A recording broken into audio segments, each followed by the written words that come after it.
The sound of clunk, clunk, clunk echoed across the Texas highway as a luxury SUV shook violently, black smoke pouring from under its hood. A woman in a sleek business suit pulled over, panic flashing across her face. She had just left an important meeting in Dallas, and now her car had died in the middle of nowhere. A figure appeared, a young man in a faded t-shirt, worn jeans smeared with grease, pushing along an old handcart with an air pump strapped to it.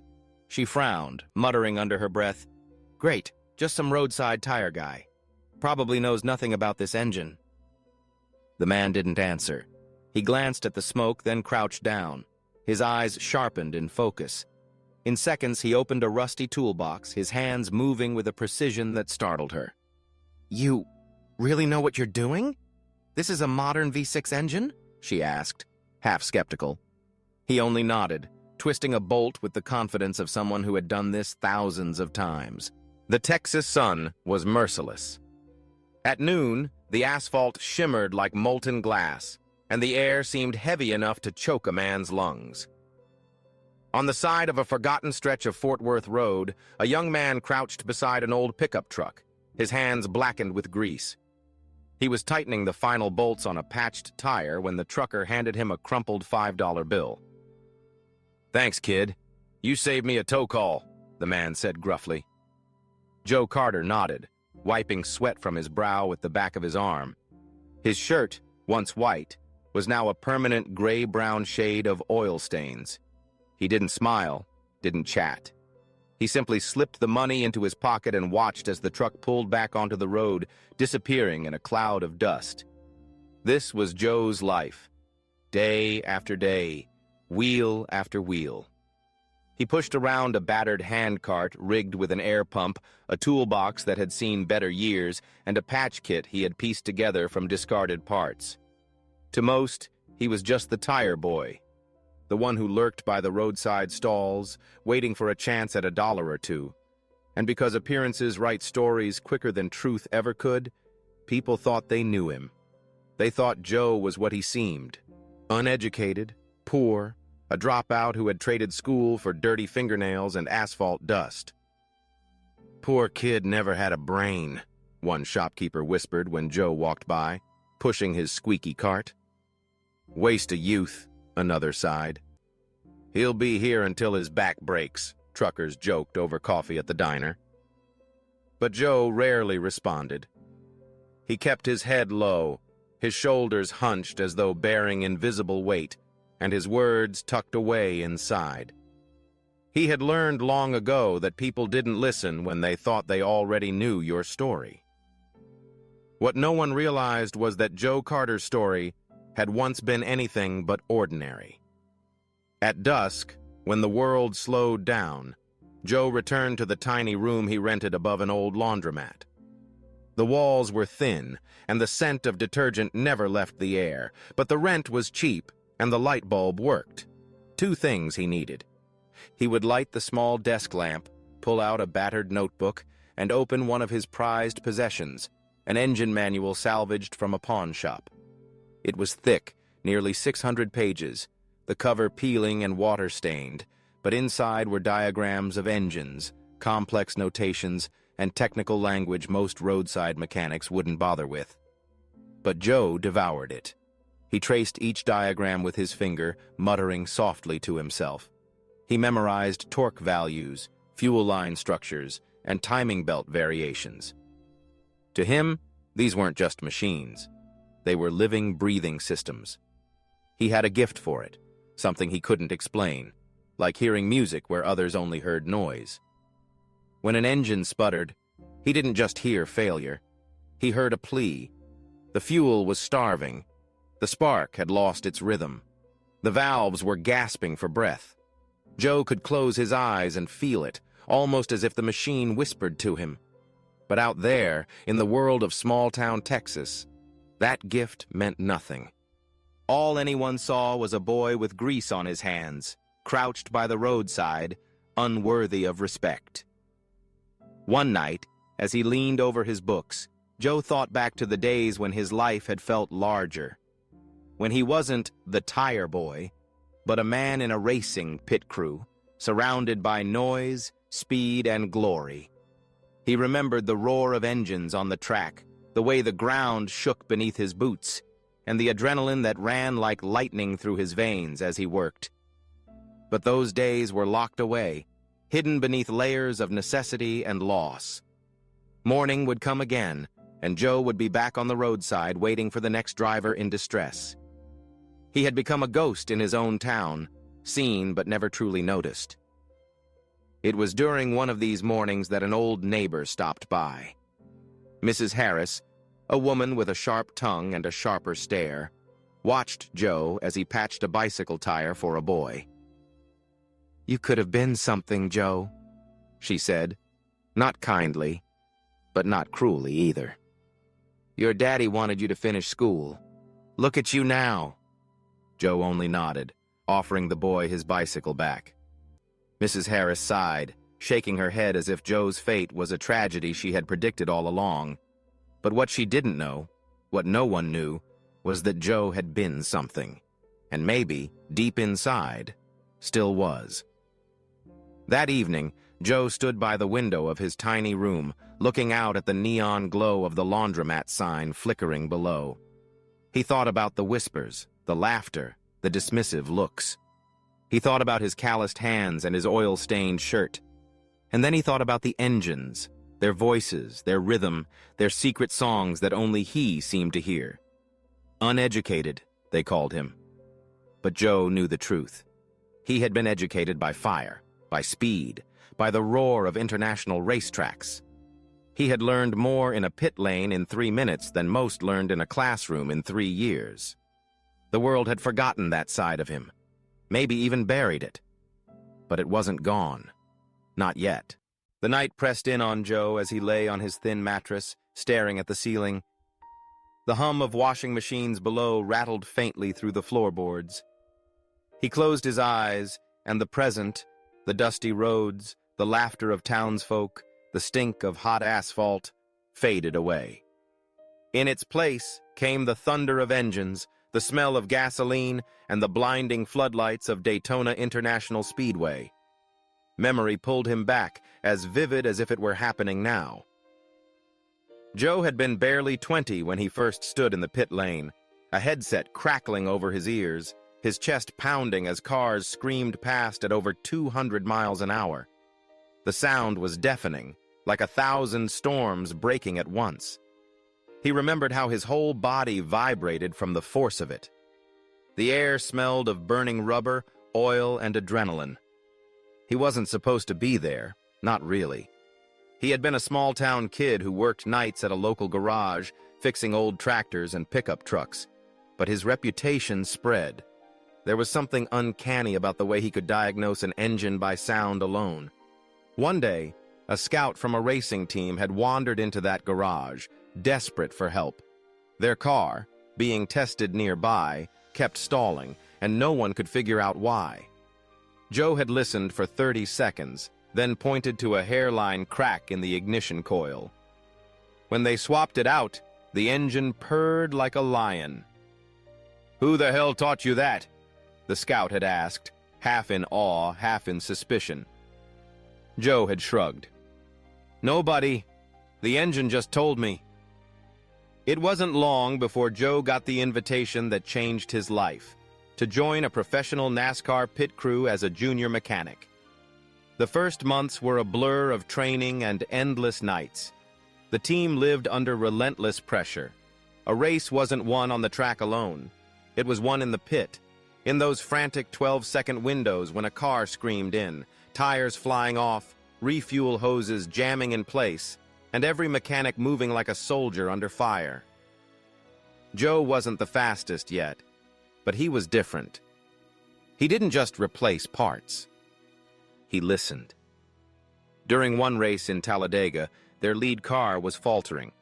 The driver reported sluggish acceleration, but the diagnostics didn't show anything wrong.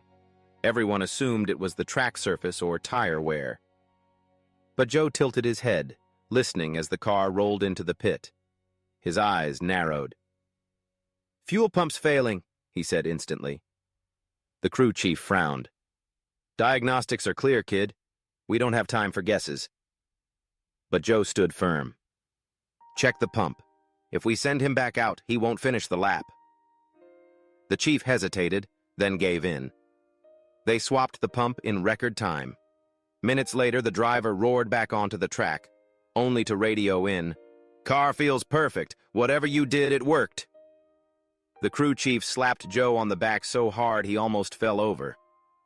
"Damn kid's got magic ears."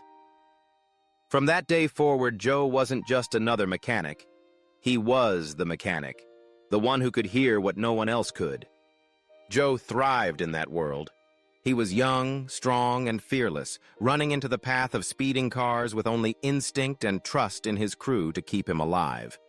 Nights were spent under the floodlights, fine-tuning engines until his fingers bled.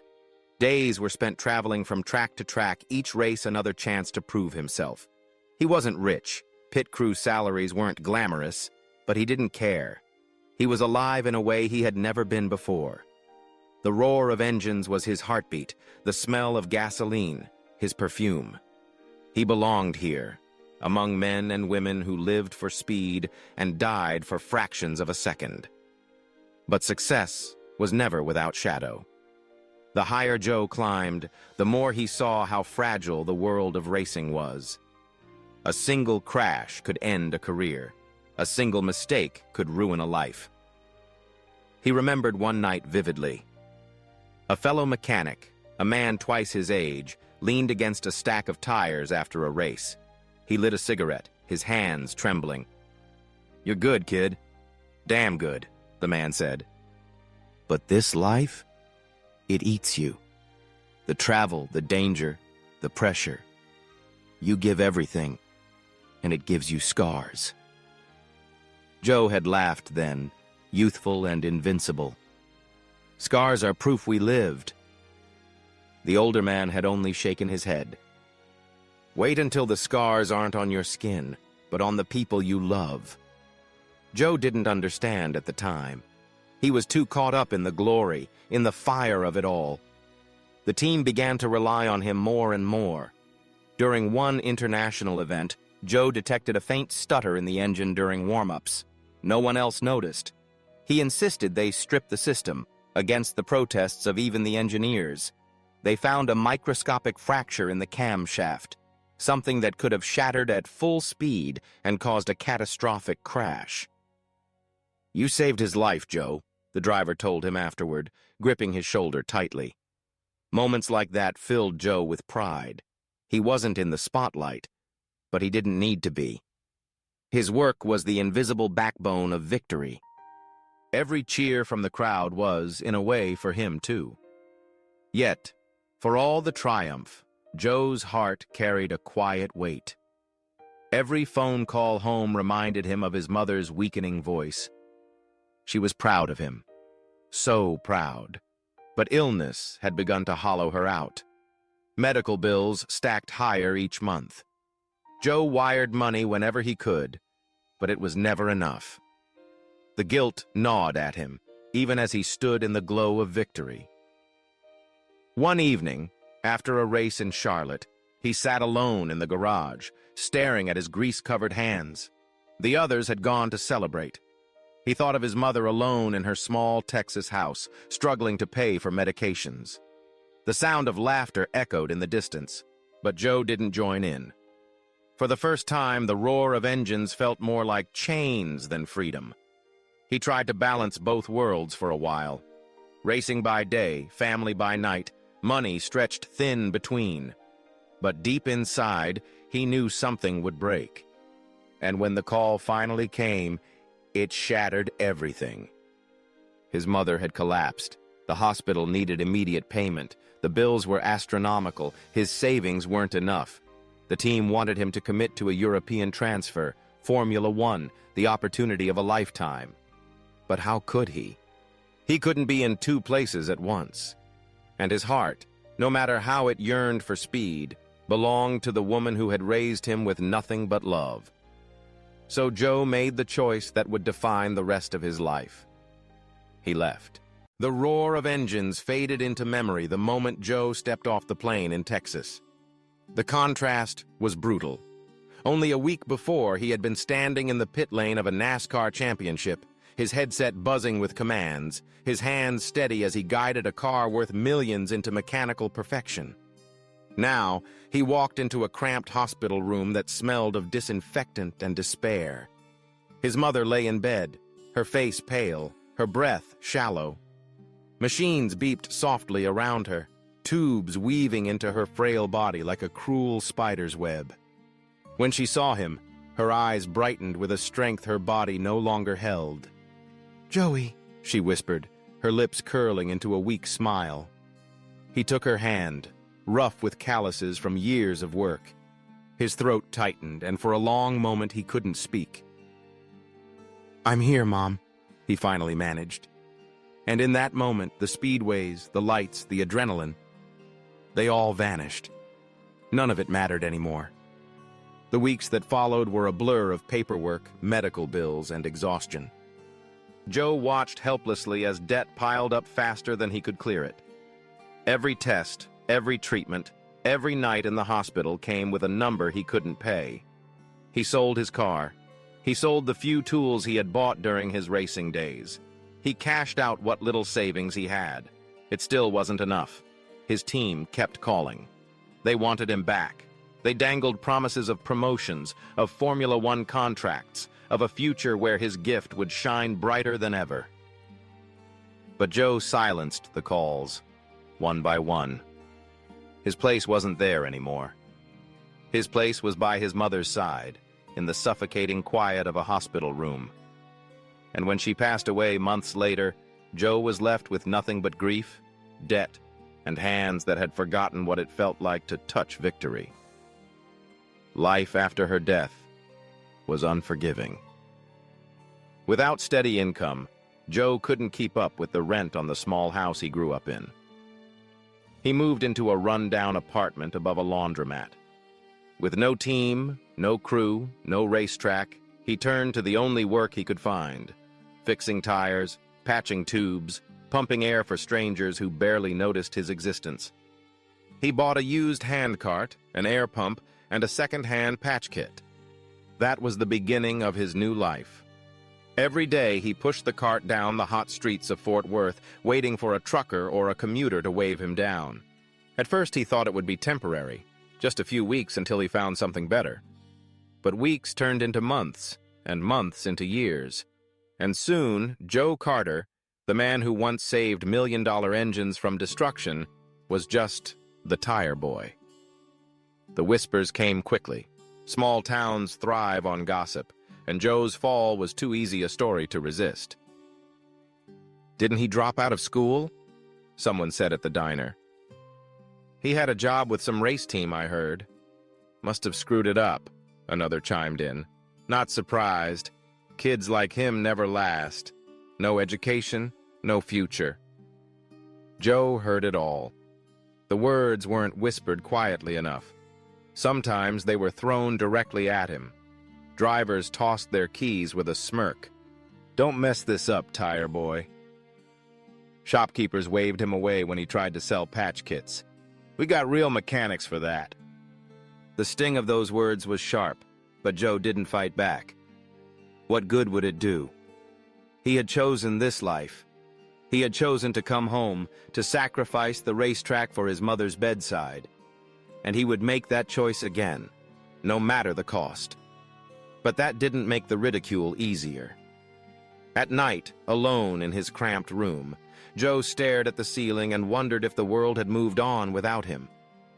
He still had his manuals, though many pages were torn and stained. He still read them, whispering to himself about camshafts, torque ratios, and fuel injectors, as if to remind himself he hadn't forgotten. Engines still spoke to him. Even the old pickup trucks he patched by the roadside sang their tired songs in his ears. But there was no one left who cared about what he heard. The boy who had once been praised as having magic ears was now mocked as uneducated. One day, as Joe patched a bicycle tire for a neighborhood kid, Mrs. Harris, his old neighbor, stopped to watch.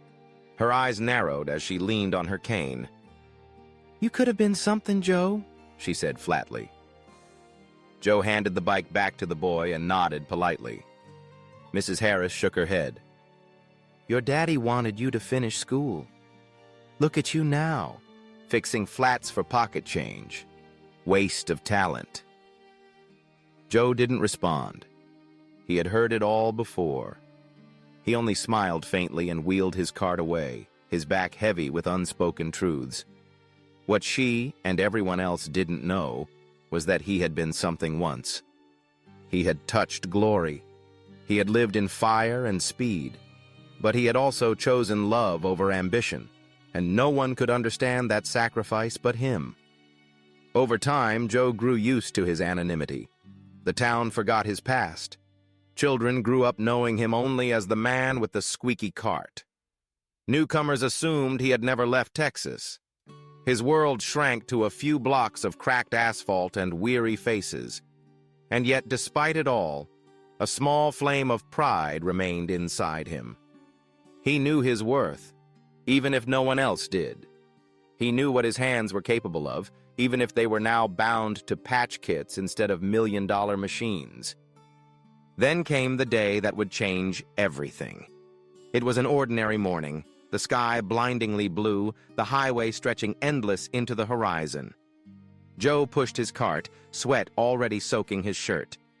That's when he heard it. The clunk, clunk, clunk of a failing engine. He turned to see a luxury SUV swerving, black smoke pouring from under its hood. The driver pulled over in panic, a woman in a sharp business suit, clearly out of place on this forgotten road. Joe felt something stir inside him.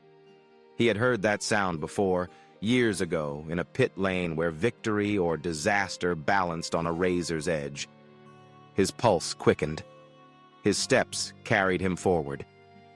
And for the first time in years, Joe Carter wasn't just a tire boy, he was a mechanic again.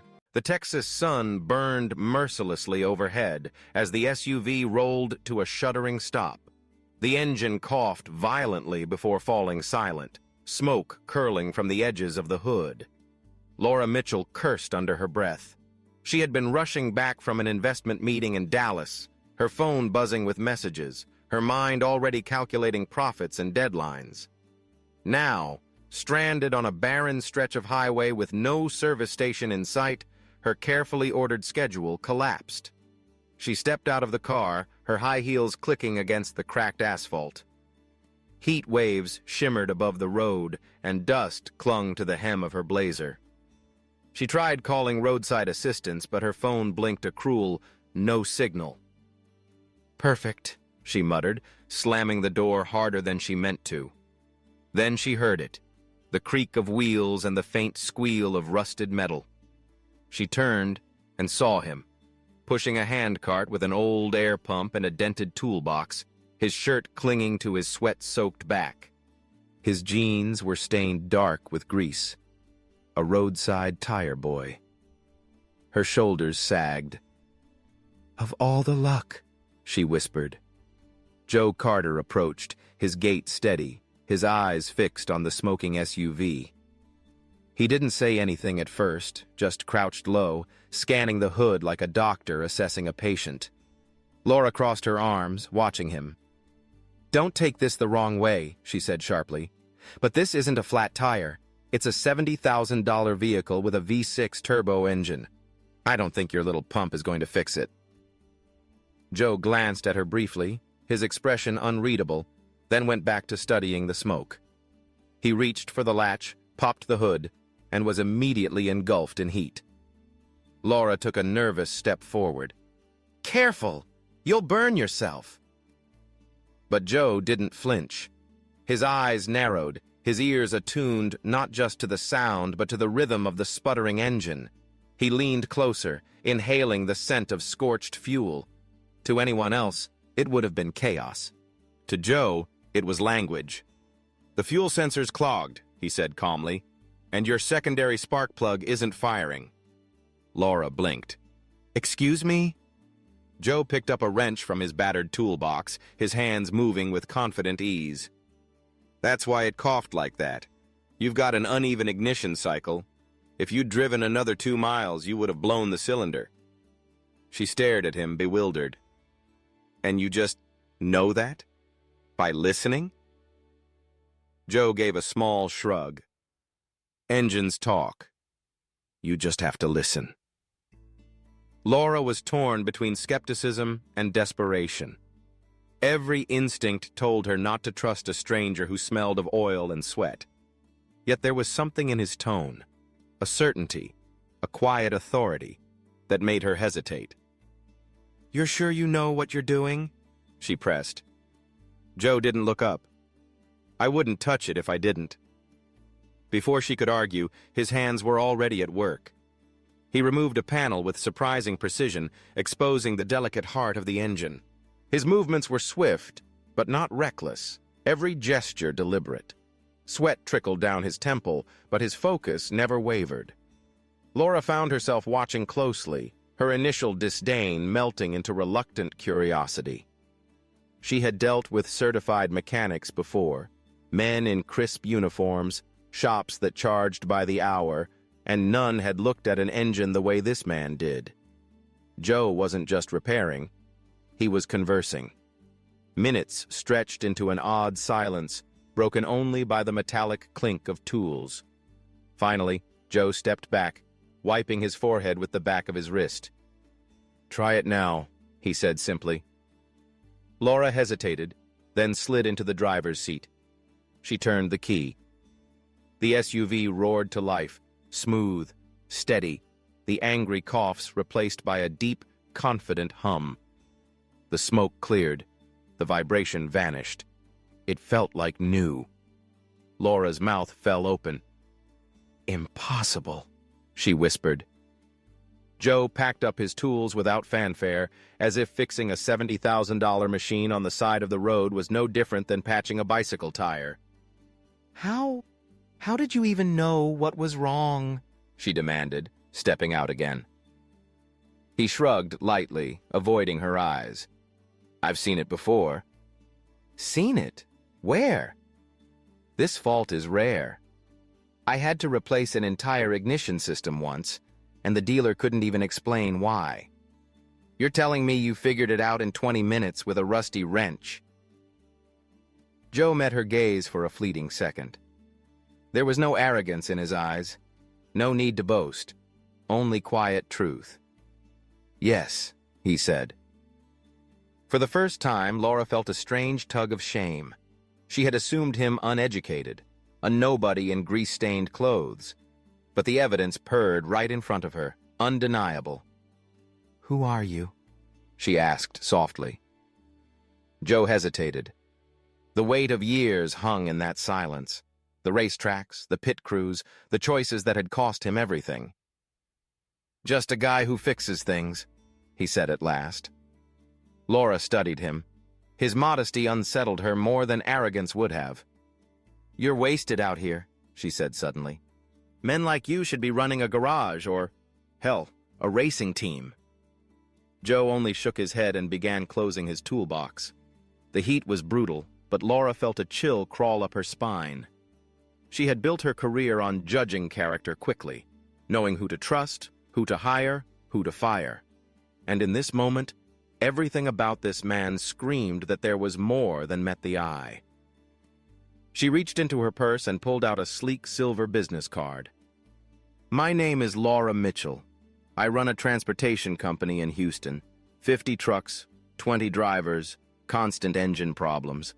My mechanics are good, but none of them can do what you just did. Do you have a phone? An email?" Joe looked at the card, hesitant. For years, people had dismissed him as uneducated, just the tire boy. Now here was a woman who saw what no one else bothered to see. He slipped the card into his pocket without a word. Laura extended her hand. He looked at it for a moment before shaking, his palm rough with calluses. "Thank you, Joe," she said sincerely. He gave a small nod. "Drive safe." She climbed back into her SUV, the engine humming perfectly. As she pulled away, she glanced in the mirror. Joe stood on the roadside, sweat glistening on his forehead, pushing his old cart back into the sun. To her, he was no longer a stranger in Greece, He was a man of mystery, one who carried a story the world had overlooked. For Joe, the moment lingered long after the dust of her tires faded. He pressed the business card against his palm, staring at the embossed letters. For years, no one had asked for his number, his skill, his name. And now, for the first time in what felt like forever, hope stirred. The card sat on Joe's desk like a challenge. It was sleek, metallic silver, the letters embossed in sharp black print. Laura Mitchell, CEO, Mitchell Transport Solutions. A name that carried weight, authority, success. He had placed it beside his oil-stained notebooks, and the contrast almost mocked him. One belonged to a world of power and glass-walled offices. The other belonged to a roadside tire boy living above a laundromat. For 2 days, he didn't touch it. Joe stared at the card when he came home at night after long days of patching tires and inhaling gasoline fumes. He stared at it when he woke up, the morning light crawling across the desk. He stared at it when he ate his modest dinners of canned beans or dry sandwiches. But he didn't call, because deep down, he didn't believe he belonged. On the third night, as he sat in his dimly lit room, his hands hovering over the card, his phone buzzed. The screen lit up with an unknown number. "Hello?" His voice was tentative. "Joe Carter?" The voice on the other end was firm, polished, unmistakably hers. He froze. "Yes." "This is Laura Mitchell. I didn't hear from you, so I thought I'd reach out myself." Joe's throat tightened. "I wasn't sure you really meant it." "I don't waste time, Mr. Carter," Laura said crisply. "I told you I was impressed, and I don't hand out my card to just anyone. I meant what I said. I need someone with your skill." Joe swallowed hard. "I'm just a roadside mechanic." There was a pause, then Laura's voice softened, though her words were still edged with authority. "No, Joe, you're not. I've met hundreds of mechanics. None of them diagnosed a rare engine fault in 20 minutes with a rusty wrench. You're different, and I don't think you realize how much the world needs that difference." Silence stretched between them. Joe felt the weight of her words, but the years of ridicule, the whispers of uneducated, the crushing weight of his fall, they all pressed against him. "I don't know if I can," he began. "You can," Laura interrupted, "and I'll prove it to you. Meet me tomorrow at our Houston office. Noon. I'll send a driver if you don't have a way here." Joe hesitated. "I can take the bus." "Good," she said. "Then I'll see you tomorrow." The line went dead. Joe stared at the phone in his hand as if it had burned him. His chest tightened. Part of him wanted to throw the card away, to run back to the safety of anonymity. But another part, the part that had once stood in pit lanes, engines roaring in his ears, felt alive again. That night, Joe didn't sleep. He lay awake, replaying the sound of engines in his head, remembering the adrenaline of racing days, the pride of saving lives with his skill. For the first time in years, hope stirred. And hope was terrifying. The next morning, he pulled his cleanest shirt from the back of the closet. It wasn't much, just a faded button-up with only one tear at the sleeve. But it would have to do. He left his cart at the laundromat and boarded the bus to Houston, his stomach knotted tighter with every mile. When he arrived at Mitchell Transport's headquarters, he stopped dead on the sidewalk. The building rose in glass and steel, sleek and modern, reflecting the city skyline. Men in suits and women in tailored dresses strode in and out with purpose. Joe felt his chest tighten. He looked down at his grease-stained shoes, at his calloused hands. He didn't belong here. But then he thought of Laura's voice. "You're different, and the world needs that difference." Taking a deep breath, Joe walked inside. The receptionist raised an eyebrow when he gave his name, but within minutes Laura appeared. She wore the same kind of sharp business suit as the day he had met her her stride confident, her presence commanding, but her eyes lit with genuine warmth when she saw him. "Joe, you came." He nodded, unsure of what to say. "Follow me." She led him through the polished halls into a vast garage bay where a dozen trucks stood in various states of repair. Mechanics bustled about, tools clanging, engines humming. "Meet our fleet," Laura said. "These trucks keep our business alive, but they've been nothing but headaches lately. 3 breakdowns in a week, repairs dragging on. We lose thousands every day this continues." Joe's eyes scanned the trucks instinctively. He could hear the slight irregular hum from one, the faint sputter of another. His ears pricked like a musician tuning an orchestra.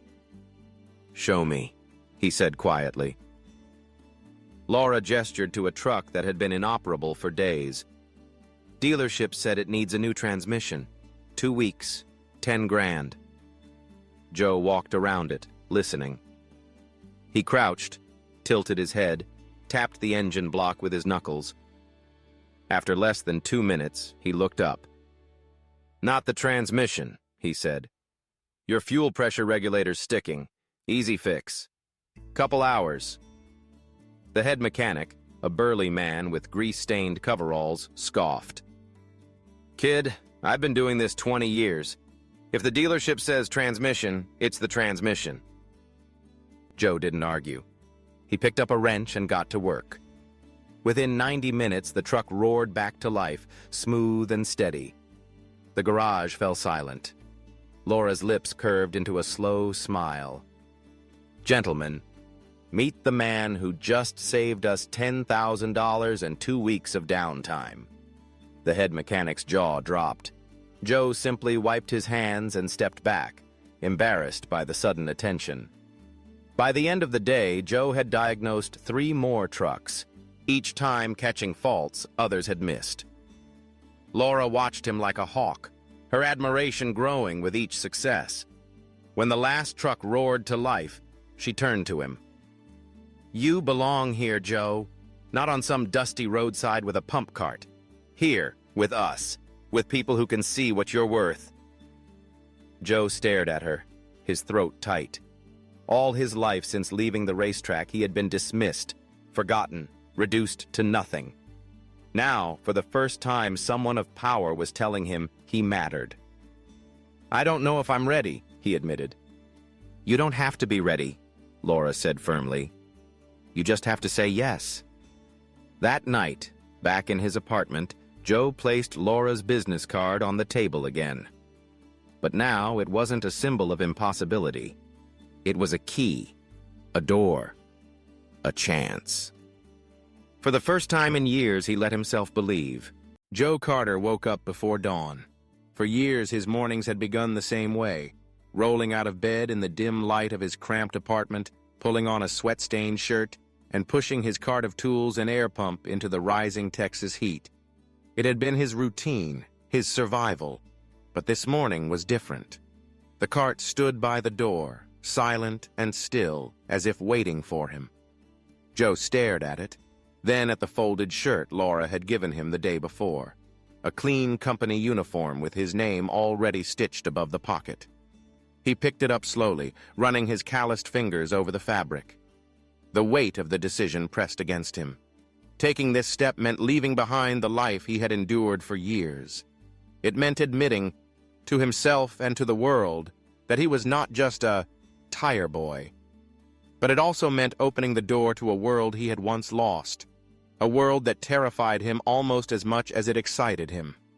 Joe set the shirt down, exhaled, and looked out the window.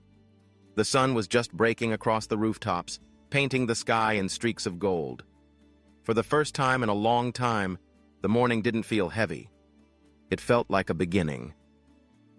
When Joe arrived at Mitchell Transport that morning, the garage was already alive with the sounds of wrenches clinking and engines humming. But something was different. The men who had scoffed at him yesterday now nodded in acknowledgement, their eyes filled with reluctant respect. Laura stood waiting by the office door. She smiled when she saw him. Welcome back, Joe. Back. The word struck him deep. He hadn't realized until then how much he had missed belonging somewhere, how much he had missed being part of something larger than himself. He put on the uniform. It fit him perfectly. Over the next weeks, Joe poured himself into the work. He didn't just fix engines.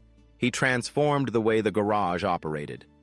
He taught the mechanics how to listen instead of just relying on diagnostics.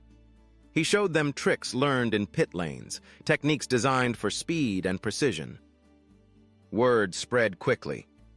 Drivers spoke of the new mechanic who could fix problems no one else could solve. Clients marveled at how their trucks returned to the road faster than ever. Laura, watching from her office, couldn't help but feel vindicated. She had taken a chance on a man everyone else dismissed, and it was paying off. But for Joe, it wasn't about recognition. It was about redemption.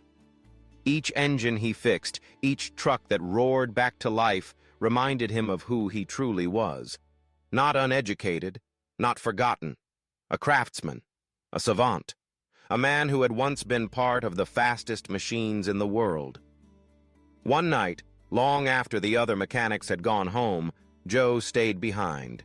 He leaned against a truck, listening to the steady purr of its engine. His reflection shimmered faintly in the polished chrome. He thought about his mother, about the sacrifices, the choices, the nights he spent in the hospital instead of on the track. He thought about the ridicule he had endured, the whispers that had cut deeper than any wound, and he thought about how, somehow, those choices had led him here. "Wish you could see this, Mom," he whispered into the quiet. The engine hummed softly in reply, as if it understood. A week later, Laura called him into her office. She closed the door, folded her arms, and smiled. "You've done more in 3 weeks than most do in 3 years," she said. "The drivers trust you. The mechanics follow you. And I—" She paused. "I can't imagine this company without you now." Joe shifted uncomfortably. Compliments still felt foreign. Laura leaned forward. "I want to make this official. Head of fleet maintenance. A permanent position, with benefits, with pay that reflects your talent." Joe blinked. "Head of. You've earned it," she said firmly. "I don't care about degrees or resumes. I care about results. And you deliver."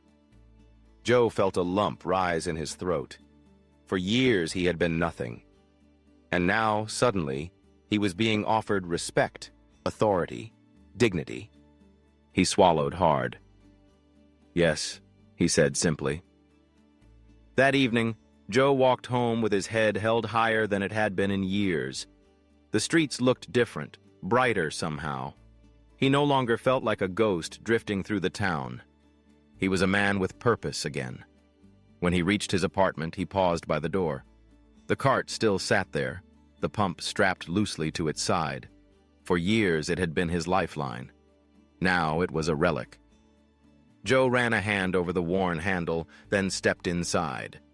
He pulled open the drawer where he kept his old manuals. He added the new company ID badge on top of the stack.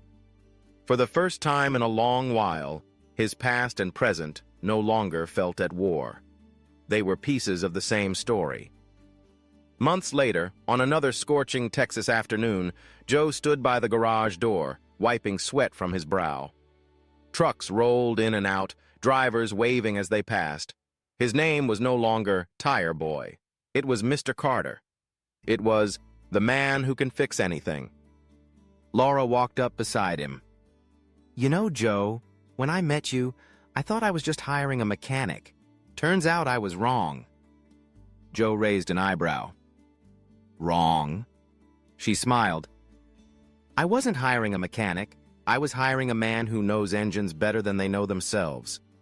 And more than that, a man who knows sacrifice, loyalty, and perseverance. That's worth more than any degree." Joe looked out at the horizon, where the highway stretched into the distance. His chest swelled with quiet pride. For years he had been dismissed, underestimated, forgotten. But here, in this moment, he stood not as a tire boy, not as a failure, but as himself. That night, as he left work, Joe walked past a father and son repairing a bicycle outside a small house. The boy struggled with the chain, grease smudged across his hands. "Need a hand?" Joe asked gently. The boy looked up, eyes wide. "You know how to fix it?" Joe crouched down, smiling faintly. "Engines, bikes, trucks, they all talk if you listen." The father chuckled. "Wish I had ears like that." Joe tightened the chain in one swift motion. The bike clicked back into place, good as new. The boy's grin lit up the night. "Wow, mister, you're really smart." For a moment, Joe's chest tightened. He remembered the voices that had called him uneducated, that had dismissed him as less than nothing. But here was a child looking at him with awe, seeing him not as a man broken by the past, but as someone worth admiring. Joe smiled, his voice steady. "Not smart, kid. Just someone who listens."